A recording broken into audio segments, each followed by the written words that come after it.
been having a love affair with these two stamp sets lately. I've been using them a ton. So I've decided that I would not break tradition and I would break them out for today's card. It's going to be a pretty clean and simple one. With a couple fun touches. So we'll just start with this greeting, and I'm going to stamp it in early espresso. One thing about this greeting, I've been having to use the Stamp-A-Majig with it a lot, which is fine. It's not my preferred method. I like to just stamp and go. So this time I'm going to stamp it, and then I'm just going to cut it out with my Big Shot so that if it gets crooked, just like that, it doesn't matter because I'm going to cut it out. I'm going to use the Soft Sky ink pad. Actually, I just received this in an order the other day. It is a returning color that Stampin' Up! Used to have, and it's a really great light blue. So we'll use these leaves and stamp them in the surprising Soft Sky.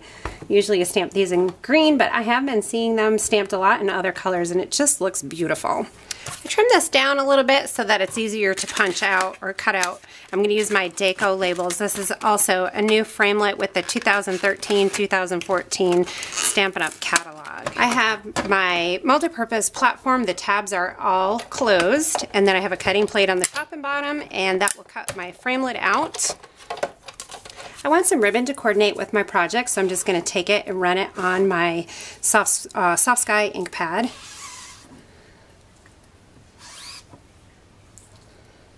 And then I'm going to set it aside to let it dry.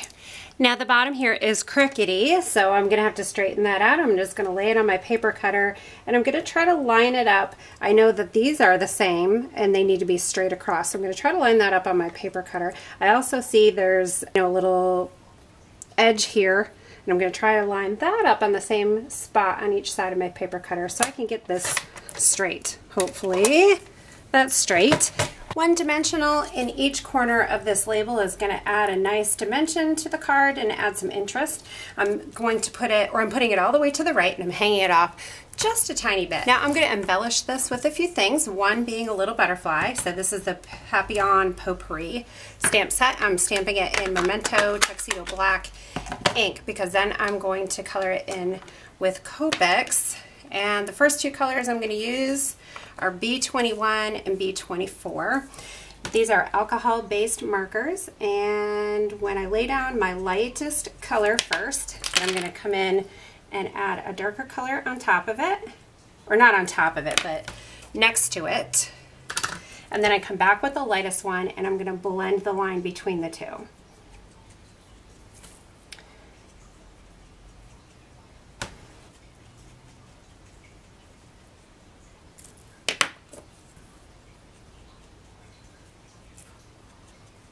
I'm going to add some violets, so V12, V15, and V13. I'm not sure I'm actually going to use all three of those colors.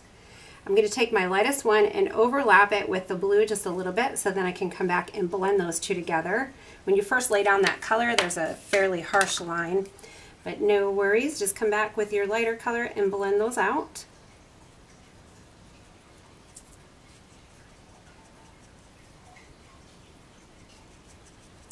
And then we'll come back with V15. That's a little bit darker violet. And I'm just using like a little light feather stroke. Now come back with the lighter color, which is V12, and blend those together.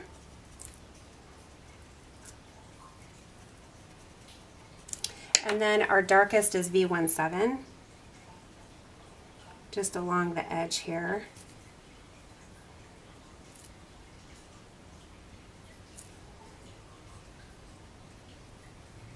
I don't feel like I went over far enough with that B15, so let me extend that there.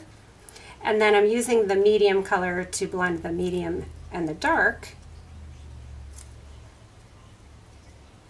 I'm not worried about going outside the lines because I'm going to cut it out. I'm going to come back with my lightest color again for more blending.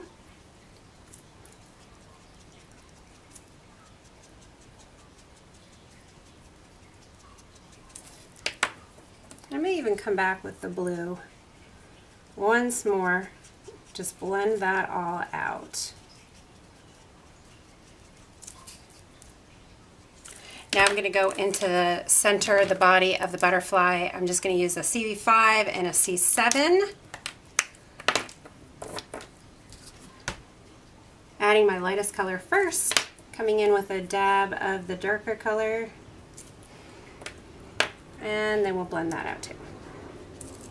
So now I have this butterfly cut out. I'm adding a dimensional to the back, and we'll just pop him up right in our little leaf garden here. And I have these Regal candy dots by Stampin' Up, and I'm going to take a couple purple and blue and just add them to the project for some more interest. I'm using my paper snips. Each of these basically has like a little mini glue dot on the bottom. So when you're pulling these off of the plastic sheet, you want to make sure you dig underneath to get that little mini glue dot off and then add it. Now we're going to take the Soft Sky organza. I always forget what this is called, if it's organdy or organza.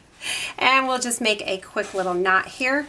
If you would like to know how to tie a flat knot, just hop over to catherinepuller.com. The very first video on the front page is going to show you how to tie a flat knot, best way to use adhesive, and then sign up for my newsletter and you'll get the rest of the video series that I have there, plus almost weekly emails with great projects. Oh, I was going off camera there, whoopsie. There we go. There's a pretty clean and simple card where I hope you learned a couple fun things, and maybe you'll be obsessed with these two stamp sets like I am. Thanks for watching. Happy stamping.